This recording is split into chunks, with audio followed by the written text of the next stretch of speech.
this is Stacy from Let's Cook, y'all. Welcome back to our channel. If you're new here, welcome. We are so glad you're here. We hope you like what you see and hit that red subscribe button. Today we've got another cooking video for you. This is another one in the Instant Pot because I'm still enjoying my new toy.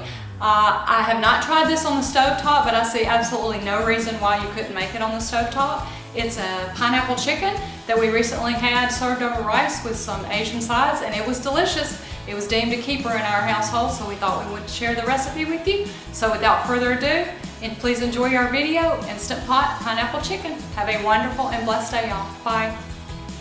Today I am in the kitchen experimenting with a new recipe. We're going to try to make a pineapple chicken in the Instant Pot.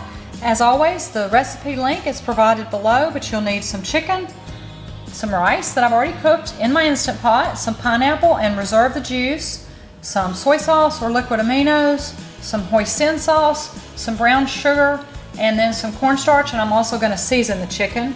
Haven't decided what yet I'm going to season it with. The recipe was not very specific. This is just a guideline, not a hard and fast recipe, but we're going to give it a go and see if we can make some pineapple chicken in the Instant Pot.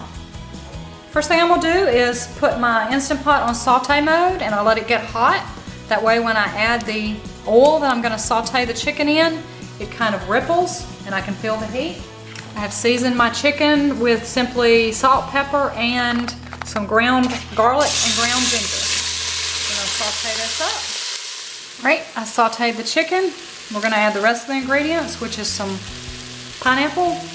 I've saved 1/4 cup of the juice. I'm going to add the soy sauce, the hoisin, and the brown sugar. Mix it all up.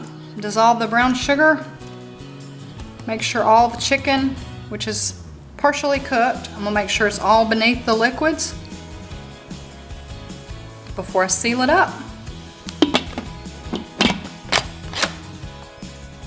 We're gonna do pressure cook or manual for 4 minutes. Right, the 4 minutes just kicked off. We're gonna let it natural pressure release for 10 minutes, which that simply means leave it alone so that the juices get a chance to redistribute back into the meat. You should always natural pressure release any meat you cook in the Instant Pot, in case you didn't know. All right, let's see how this experiment went. Let it natural release for 10. Got a fair amount of steam. We're gonna release the rest of it. Right, you're not supposed to do it, but if it's putting out a lot of juices, I like to release the pressure covered with a towel. They say it's a fire hazard, but I've never had any trouble with it, so I still do it. See what this looks like. Pretty good. Now we're going to take the reserved pineapple juice and mix it with some cornstarch and make a slurry. And I'm going to put the Instant Pot on saute again to thicken up the sauce.